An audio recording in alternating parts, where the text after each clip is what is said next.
Being a music star is great, but wait until you learn about the music superstar who was killed by her biggest fan. In March 1995, Selena, a rising star in the Tejano music scene, was gunned down by Yolanda Saldivar, a woman who considered herself to be Selena's biggest fan. But being a musician's biggest fan means you would never want harm to come their way, nor would you want them to die through a gunshot wound. This raises the burning question: why did Yolanda murder the one musician she loved the most? In this video, we will take a look at the life and tragic death of Selena, a Mexican-American who many considered to be the undisputed queen of Tejano music. Selena was born in 1971 in Lake Jackson, Texas, and had discovered her love for music at quite a young age. All thanks to Texas' proximity to Mexico, Selena got exposed to a distinct Mexican-American music known as Tejano, and she soon began writing songs that fit into this style. Also, Selena's father was also a former musician, and he encouraged his children, Selena and her two siblings, Abraham and Suzette, to start a band. This band would eventually become the Selena Los Dinos. In no time, this band became making waves in their small community, and it was only a matter of time before their fame spread to other parts of America. As the band grew in fame, the music slowly became a family business, where everybody else got involved.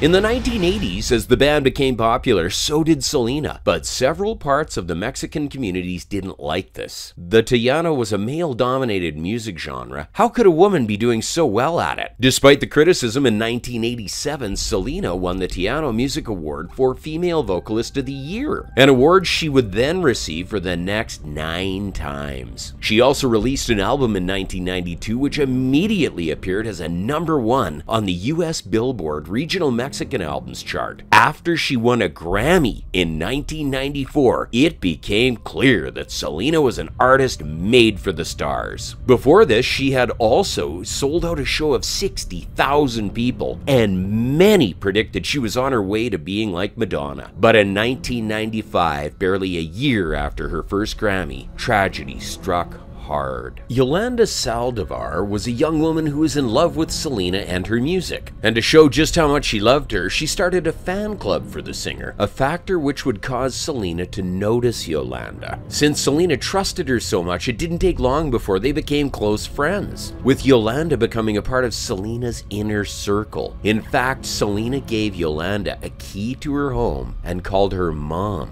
on several occasions. A few months later, Yolanda began to manage Selena's boutique shops in addition to the fan club business she was in charge of. But as Yolanda gained stronger access to Selena's life, she became possessive of the star and defensive when anyone tried to question her decisions. Also, Martin Gomez, a designer in one of the boutiques owned by Selena, began noticing Yolanda's frivolous spending habits, which suggested that she was manhandling the funds she was in charge of. Gomez also described Yolanda as manipulative, who would do anything to remain in Selena's good books, even if it meant throwing other people under the bus. Despite the complaints from her family and employees, Selena defended and protected Yolanda at every opportunity. But the family couldn't continue tolerating Yolanda's behavior, and when they found out the fan-turned-employee had been stealing from them, she was immediately fired. A few days after she was fired, Selena had to meet Yolanda to conclude previous business. Also, hand over the business documents in her possession. But what should have lasted around 2 to 3 hours turned into 2 days, and at the end of it, Selena was